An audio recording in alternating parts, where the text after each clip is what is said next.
I think the thing about getting over rejection as a fundraiser is understanding your role.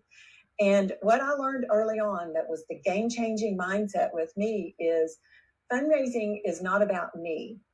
So you have to get over the part that quit focusing on yourself. Stop focusing on you and the rejection part and focus on the donor. Like, what are their interests and what are their desires? Why are they here? Why are they even interested in our organization? What is it? Did they have a parent with this disease, or did they receive a scholarship from this organization? Did they use the services that we offer? Do they wish they had used the services, that they wish they had something like this? You've got to go past thinking about you and start focusing on the donor and every part of the fundraising process. It will relax you when you start focusing on the donor. So the first thing on rejections is understand it's not about you.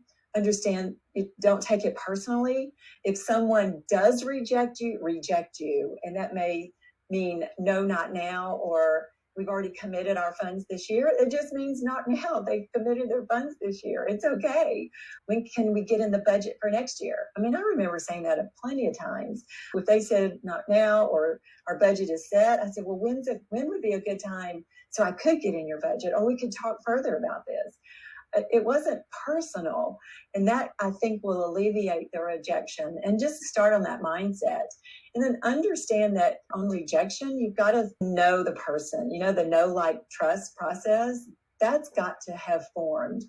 You probably would get rejected from a person if you didn't really know them and you asked them for money, and certainly for a large amount you ask them, you're going to get a long stare, and rightly so.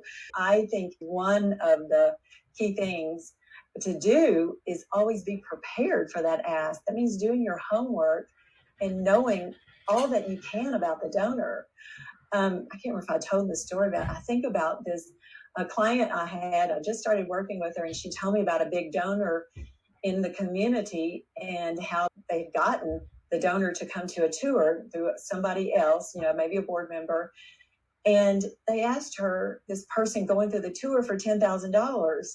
And the woman just looked at her, and rightly so. I don't think she had ever really gotten to know her. There was that know, like, and trust. They had not corresponded. She was just going on a tour for the first time. The reason that fundraiser asked for money is because they had a big donor in front of them, and the big donor felt it. They felt they were being asked for money because they knew they were philanthropists. They were big donors in the community. So they felt like they were being asked for money because they were wealthy, and they were. You don't ask someone for money just because they're wealthy. You've got to connect with them and find out what they love about your organization, and then build that trust.